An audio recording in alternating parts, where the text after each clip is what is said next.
बड़ी खबर supreme court से आ रही है, उसका रुख कर लेते हैं। धर्मांतरण को लेकर सुप्रीम कोर्ट ने अहम फैसला यहां पर सुनाया है। सुप्रीम कोर्ट की तरफ से कहा गया कि ईसाई बनने पर SC/ST का लाभ नहीं मिलेगा। तो यहां पर कन्वर्जन का जो मामला था उस पर सुप्रीम कोर्ट ने कड़ा रुख अपनाया है।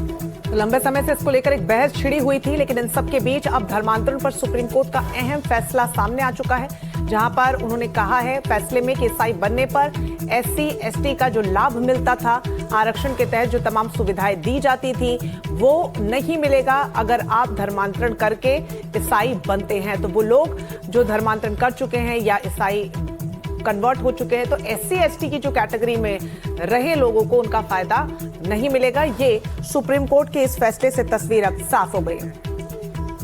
आशीष भार्गव हमारे सहयोगी हमारे साथ जुड़ गए हैं। आशीष, क्या कुछ कोर्ट में कहा गया है और यहाँ पर अब इसके आगे हम किस तरह से इस फैसले को लागू होता हुआ देखेंगे?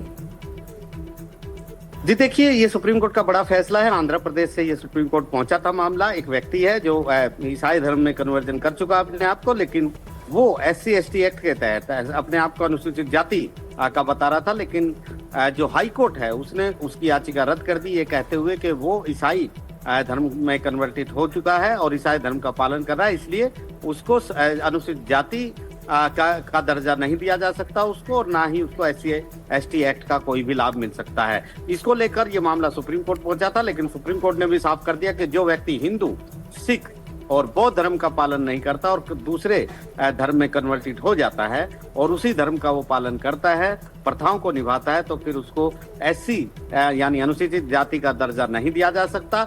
और इसके साथ साथ ये भी है कि वो जो है यहाँ पर जो व्यक्ति था, जो वो इस पूरे मुद्दे पर न केवल कन्वर्जन कर चुका था ईसाई धर्म में, बल्कि हर रविवार को पेस्टर यानी जो पादरी है उसकी भूमिका भी निभाता था, इसलिए उसको कोई लाभ इन दोनों चीजों का नहीं मिल सकता। एक बड़ा फैसला है जिसका बड़ा असर जाएगा, क्योंकि बहुत सारे लोग ये कहते हैं कि वो कन्वर्टेड भले ही हो गए हों, लेकिन वो ओरिजिनल उनकी जो वो थे वो सोशल अनुसूचित जाति या ट्राइब के थे, इसलिए उनको लाभ मिलना चाहिए।